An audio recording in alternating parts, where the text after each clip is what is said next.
My husband Nathan and I had been trying for a baby for years, each failed attempt driving a deeper wedge between us. Our once joyful conversations had turned into a suffocating silence. That evening, as I prepared dinner, Nathan walked in, his face etched with resolve. He sat down and said words that would forever echo in my heart. "Emily, I can't do this anymore. I've met someone else, and she's pregnant with my child." I felt my knees weaken. "But Nathan, what about us? All our plans?" I stammered, my voice barely a whisper. "There's no us anymore, Em. I need a real family. You just can't give me that," he replied, his voice as cold as the chill seeping through the window. His words cut through me. I was not just losing my husband, but also my dream of being a mother. The nights that followed were sleepless, filled with tears and unanswered questions. I was haunted by his parting words, a cruel reminder of my supposed inadequacy. The divorce proceedings were brutal. Nathan's words, sharp as knives, were relentless. "I should have known better than to waste my years on a barren woman," he spat out during one of our meetings. Julie, his pregnant mistress, stood smirking beside him. I signed the papers, each stroke of the pen feeling like an end to a chapter I had so dearly held on to. I left my job at the library, the place where Nathan and I had first met, and moved back to my parents' house. The walls of my old bedroom, once a canvas of teenage dreams, now felt like the boundaries of my failure. The loneliness was suffocating, and the societal whispers of being childless added to my agony. But amidst this despair, a small ray of hope emerged. A routine visit to the doctor revealed a truth that would change everything. I wasn't the one with fertility issues. It had always been Nathan. This revelation brought a bittersweet sense of liberation. I wasn't the flawed one in our marriage. Armed with this truth, I began to see a path forward. It was time to rebuild, to rediscover who I was beyond Nathan's shadow. In the quietness of Maplewood, I started piecing back my life. It was a slow, often painful journey, but with each passing day, I found strength in my newfound independence. I was determined to rise from the ashes of my broken marriage, stronger and more resilient than ever. Living back in my childhood home in Maplewood felt like stepping into a time capsule, yet everything was tinted with the gray hues of my recent past. My parents, though supportive, often tiptoed around me, their eyes reflecting a mix of concern and unspoken questions. I took a job at a local cafe, a far cry from the library where every shelf whispered memories of Nathan. One crisp morning, as I served coffee to a regular customer, I realized how much I had changed. Gone was the woman who dreamt of cradling her own child, replaced by someone hardened by betrayal. Yet in that hardness, there was an emerging sense of resilience. My transformation wasn't just emotional. A few months after the divorce, I discovered something that turned my world upside down again. But this time in a different way. It turned out I wasn't infertile. The problem had always been with Nathan. The revelation was like a storm clearing the skies. All those years of self-blame, the guilt that I carried, dissolved. I was not the broken one. With this newfound clarity, a spark of anger ignited within me. Nathan had not only left me for someone else, but had also made me believe I was the reason we couldn't have a child. Fueled by this anger, I began to plot my revenge. It was not something dark or sinister, but a desire to confront Nathan and Julie with the truth, to see the realization dawn in their eyes that the fault had never been mine. The opportunity came unexpectedly. I learned through old mutual friends that Nathan and Julie, now his wife, were organizing a charity event at a local community center. It would be a public setting, a perfect stage for my unspoken play. I arrived at the event dressed inconspicuously, my heart pounding with a mixture of fear and exhilaration. I spotted them across the room, Nathan looking dapper in his suit and Julie, radiant, holding their daughter, Lily. Taking a deep breath, I walked up to them, my steps measured and firm. "Hello, Nathan, Julie," I said, my voice steady. Their expressions shifted from surprise to disdain. "Emily, what are you doing here?" Nathan asked, a sneer forming on his lips. I looked straight into his eyes, the eyes that once promised forever. "I came to congratulate you, Nathan, on your family, but there's something you should know." "And what's that?" Julie chimed in, her voice laced with sarcasm. "The child we never had, Nathan, it wasn't because of me. I'm not the infertile one," I said, the words tasting like freedom. The color drained from Nathan's face, his confident posture faltering. Julie's eyes widened in shock, her grip on Lily tightening. "I thought you should know the truth. Goodbye, Nathan." "Goodbye, Julie," I said, turning away, leaving them in a sea of unspoken words and dawning realizations. As I walked away, I felt a weight lifting off my shoulders. It wasn't a dramatic showdown or a vindictive scheme, but in that moment I reclaimed my dignity and truth. I walked out of that community center not as a victim, but as a survivor, ready to write the next chapter of my life on my own terms. Months had passed since my encounter with Nathan and Julie at the charity event. That moment, liberating as it was, had stirred something in me. A need for a closure I hadn't realized I craved. Life in Maplewood carried on, my days at the cafe filled with the familiar hum of coffee machines and casual chatter, but my thoughts often drifted to that day. Then came the unexpected invitation to my niece's birthday party at the city aquarium. The aquarium, a place of wonder and serenity, soon became the stage for a confrontation I never anticipated. As I meandered through the crowds, admiring the dance of colorful fish behind glass walls, a familiar, contemptuous voice pierced through the tranquility. Well, if it isn't Emily, still wandering alone in life?" I turned to see Nathan, Julie, and a young girl, presumably their daughter, standing a few feet away.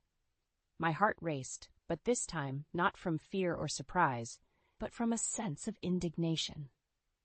"What brings you here, Nathan?" I asked, my voice calm yet edged with defiance. "We're here for Lily's school project. Unlike some, we're a proper family," Nathan sneered, his eyes scanning my solitary figure with disdain. Julie chimed in, her voice dripping with false pity. "It must be hard, seeing what you could never have." Their words, meant to wound, only fueled my resolve. "I'm here for my niece's birthday, and for your information, I can have children. The issue was never with me." The smugness on Nathan's face faltered, replaced by an unmistakable flash of surprise. Julie's expression twisted, a mix of confusion and anger. "It's sad, really, how you cling to these lies to feel better about your lonely existence," Nathan retorted, attempting to regain his composure. Before I could reply, a small voice piped up from behind me. "Aunt Emily, who are these people?" I turned to see my niece, Anna, looking up at me with curious eyes. Her innocent interruption was like a breath of fresh air, dissipating the tension. "These are just some old acquaintances, sweetie," I replied, taking her hand. "Let's go see the dolphins, shall we?" As we walked away, I heard Julie's hushed, venomous voice. Can't even admit her own failures. Pathetic. Their words no longer had the power they once did. I had moved beyond their reach, their insults mere echoes of a past I had overcome. My focus was on the present, on the joy in Anna's eyes as we watched the graceful dolphins. That day at the aquarium, amidst the beauty of marine life, I realized that my worth wasn't defined by Nathan's perceptions or society's expectations. I was more than a chapter in someone else's story. I was the author of my own. In the weeks following the aquarium incident, I found myself reflecting on my encounters with Nathan and Julie. Their attempts to belittle me had lost their sting, but a desire for a more definitive closure lingered. I wanted them to see me not just as someone who had moved on, but as someone who had triumphed over the adversities they had thrown at me. The perfect opportunity presented itself unexpectedly.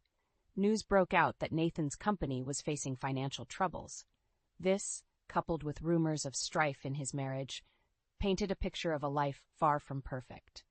It was then I decided to attend the high school reunion, knowing Nathan and Julie would be there. It was time they saw the new me, not just heard about it. Dressed in a simple yet elegant dress, I entered the reunion with a confidence I never knew I had. The room buzzed with the chatter of old classmates, but it fell silent as Nathan and Julie entered. He looked older, the lines of stress evident on his face, while Julie clung to his arm, her smile not quite reaching her eyes. I mingled, catching up with old friends, feeling their surprised glances as they took in my transformation. Then, as I had anticipated, I found myself face to face with Nathan and Julie. "Emily, you actually came. Thought you'd be too busy with your—" "What do you do now?" Nathan sneered, his words laced with condescension. "I manage a cafe in Maplewood. It's fulfilling, more than you'd think," I replied, my voice steady. Julie laughed, a hollow sound. "A cafe manager? How quaint! We heard about your little scene at the aquarium. Still trying to convince the world about your fertility?" Their words, meant to sting, fell flat. "Actually, I'm here to enjoy the reunion, not to discuss my personal life." But since you brought it up, yes, I can have children. The issue was never with me, and I'm content with my life, which is more than I can say for some." The look of shock on their faces was gratifying, but I didn't linger to savor it. I excused myself, leaving them standing amidst a crowd that had subtly turned its attention to our exchange. Later that evening, as the reunion was winding down, Nathan approached me, a hint of desperation in his eyes. "Emily, about what you said earlier." "I meant every word, Nathan. I've moved on. I suggest you do the same," I said, cutting him off. He looked at me, a mix of anger and something that resembled regret, before turning away. Julie watched from a distance, her expression unreadable. As I left the reunion, I felt a sense of finality. I had faced Nathan and Julie not as the woman they thought they had broken, but as someone who had risen above it all. My past with Nathan was now just that, the past. I was ready to embrace whatever the future held, on my terms. The months following the high school reunion were a period of profound personal growth for me. I had faced Nathan and Julie not once but twice, and each time I had emerged stronger. My cafe in Maplewood had become a haven, a place where I could pour my energy and creativity. But fate, it seemed, wasn't quite done with our intertwined stories. One afternoon, as I was arranging pastries in the display case, my phone buzzed. An unknown number flashed on the screen. Hesitantly, I answered, and was met with a voice I hadn't expected to hear again, Nathan's. "Emily, we need to talk," he said, his voice strained. "Why are you calling me, Nathan?" "I thought we made it clear at the reunion that we've moved on," I replied, my guard instantly up. "It's about Julie. She's left me, took Lily with her, and the company's gone under. I'm ruined," he confessed, his voice breaking. A part of me felt a twinge of pity, but it was quickly overshadowed by a sense of ironic justice. "I'm sorry to hear that, Nathan, but why tell me?" "I thought maybe there's still something. We had good times, remember?" His voice was a mix of desperation and hope. "Nathan, those times are long gone.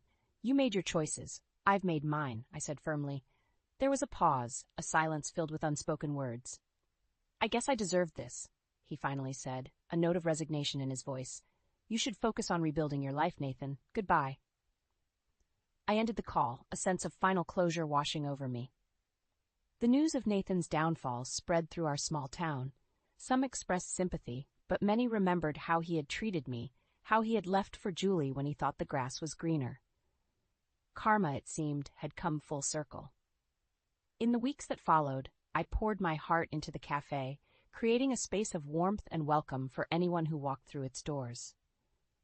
My past with Nathan became just a chapter in my life, a story of resilience and renewal. As I closed the cafe one evening, I took a moment to reflect. The journey had been long and often painful, but it had led me to a place of peace and self-acceptance. Nathan's choices had led him down his path, and I had forged my own.